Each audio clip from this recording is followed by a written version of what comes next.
Você está ouvindo Entre Lírios e Vales, por Elfrida Kramer.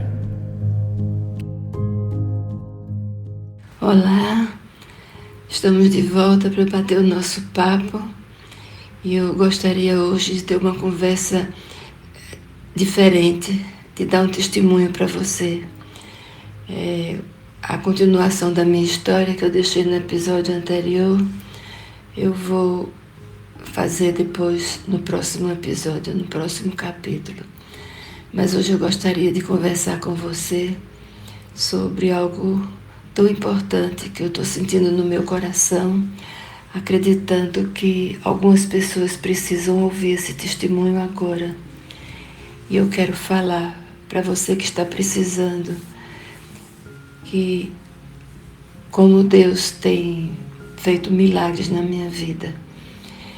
Eu quero contar para vocês, e já contei uma parte, das minhas dificuldades que eu tive como mãe.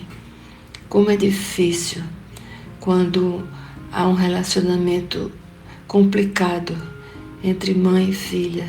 Isso é muito difícil, é um peso que a gente leva a vida toda e que a gente muitas vezes nem consegue suportar. Mas eu quero contar para vocês como tudo se tem desenrolado na minha vida de uma maneira tão favorável, porque Deus está cuidando. Eu, como já falei, quando eu era nova eu tinha medo de mamãe, porque ela tinha aqueles momentos muito estranhos, que ela ficava como que possuída por um espírito mau e tantas coisas que aconteciam, e eu fiquei muito atribulada naquele tempo. Depois, quando o tempo foi passando, eu percebi que mamãe tinha uma expectativa tão alta ao meu respeito que eu não conseguiria absolutamente satisfazê-la. E isso me deixou cada vez mais afundando na minha história. Mamãe, ela precisava, ela necessitava de ser cuidada, amada e até mesmo mimada.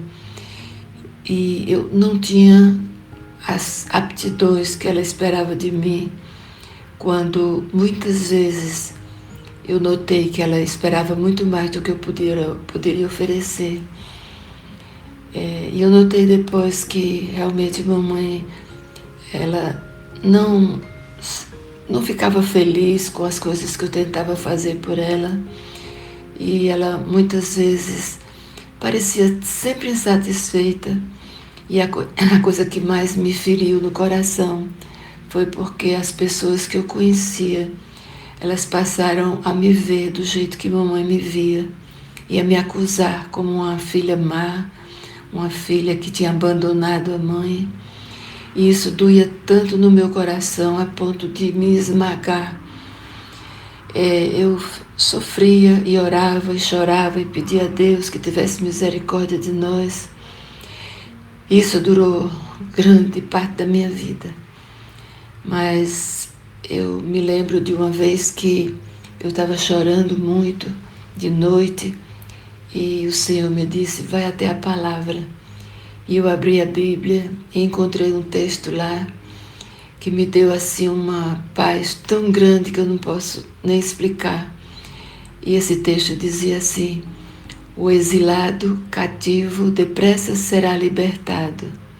Lá não morrerá, lá não descerá à sepultura, o seu pão não lhe faltará.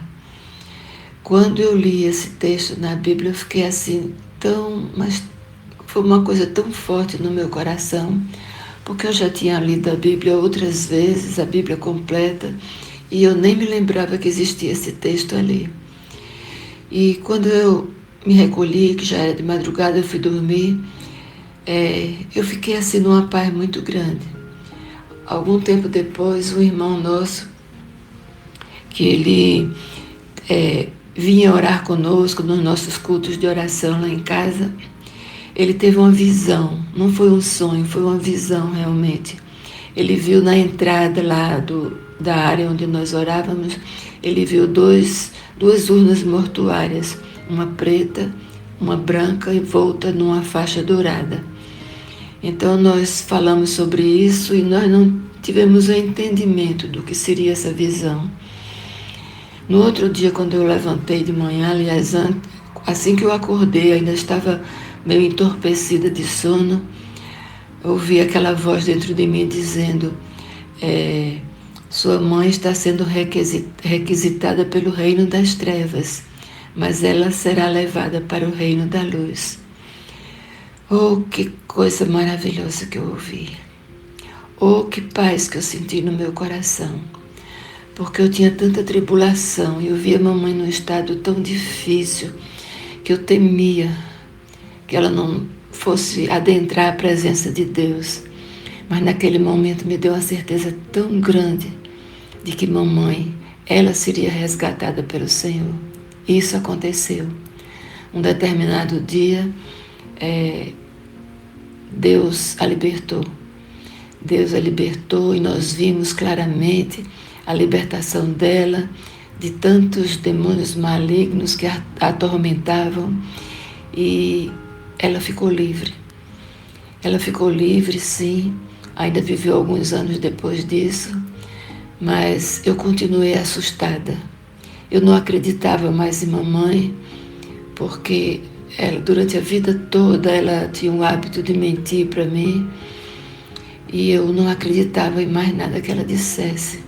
E na verdade, até que ela morreu, eu ainda estava sentindo isso, eu não estava conseguindo acreditar nela.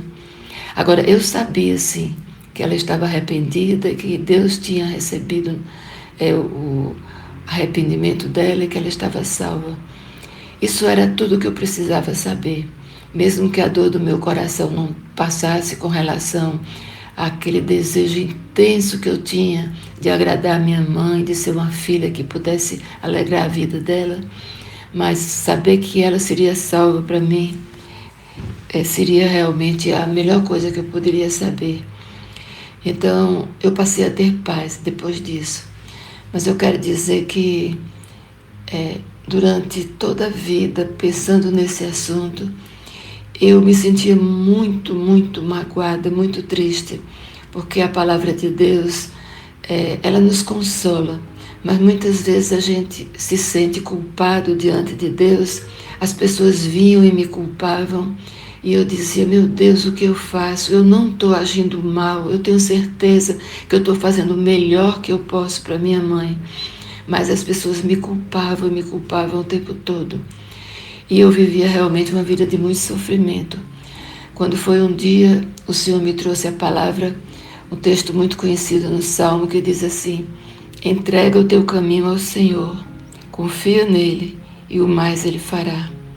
Fará sobressair a tua justiça como a luz e o teu direito como o sol ao meio-dia. Essa palavra para mim foi curadora. Eu entreguei a Deus. Eu pensava às vezes, eu dizia: meu Deus, como é que eu posso permitir que as pessoas me vejam desse jeito? Que testemunho terrível eu estou dando como uma filha tua.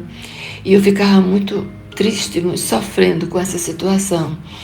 E eu me lembrei nessa ocasião que Jesus não estava preocupado com a reputação dele, que Jesus continuou seguindo o ministério que ele tinha aqui na terra, fazendo o que o Pai queria que ele fizesse, mas ele não ficava se desculpando, ele não ficava preocupado com a reputação dele. Então eu fiquei mais calma sobre isso. Hoje eu posso dizer para você que Deus realmente, ele faz isso. Ele fará sobressair a tua justiça como a luz e o teu direito como o sol ao meio-dia. E eu quero dizer para você que hoje pode estar passando por um momento assim, que acredita que não tem jeito, que há alguma coisa tão íntima, tão dentro do seu coração, que não pode ser tratada. Procure conversar com Deus. Ele pode curar a sua alma. Ele pode trazer uma nova vida para você. Se você foi injustiçado, se alguém teve uma expectativa muito alta que você não pôde alcançar, se você foi difamado muitas vezes, essa dor é muito grande, eu sei que é, mas busque a Deus, ore, Converse com Deus sobre isso. Entregue o seu caminho ao Senhor. Confie nele. E Ele vai fazer com que a sua justiça se sobressaia como o sol ao meio-dia. Eu estou falando isso para você agora, porque eu acredito que esse assunto precisa ser falado agora. Algumas pessoas precisam ouvir isso. E que Deus cure essas almas que estão sofrendo, como eu sofri na minha vida. Mas hoje eu sou livre para glorificar a Deus, para amá-lo cada vez mais. E é por isso que eu digo sempre, com toda a alegria do meu coração, a Ele, somente a Ele, seja a honra, a glória e o louvor pelos séculos dos séculos. Amém.